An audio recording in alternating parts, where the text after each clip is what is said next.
Now, that's something I'd like to tell you, Kay. I got gassed when my brother got killed the same day on the Somme, up in Marlincourt on the Somme. Well, I think I went grey-haired overnight worrying would I be permanently blind. I'll tell you how I got gassed in the first instance. We were on a working party this day, see, bringing stuff up to the line and that. And Jerry twigged this and he put over a shell barge.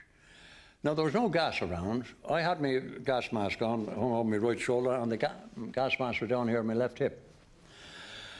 And during the barge, I got a smack in the hip. It was a real hard one because it knocked me into a trench hole about 6 feet away.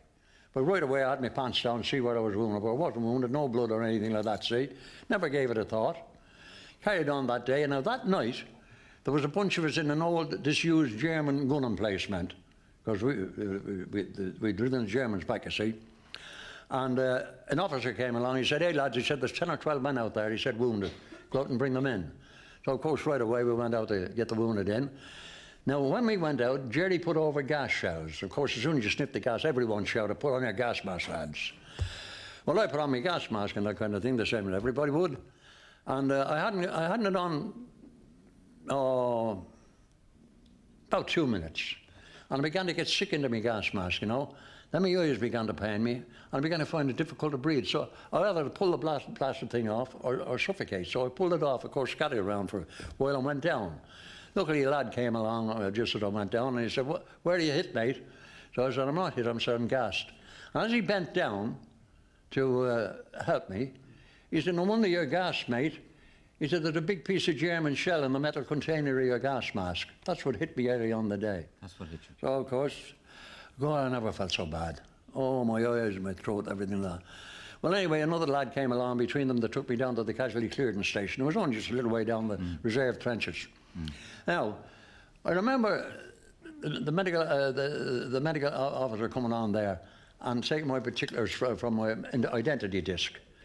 But I must have been unconscious for a long time because I don't remember anything else until I was in the 2nd Canadian General Hospital down at Leith Freeport. That was right down on the coast. And I said, "Where am I?" And somebody said, "You're in the 2nd Canadian General Hospital at Leith Freeport, see?" Well, I must have been unconscious all that time. And it took days for me to come to the front line right down there.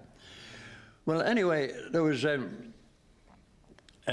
medical officer came to see me, so he said, "How long have you been out here?" So I said, "Since August 1914, sir."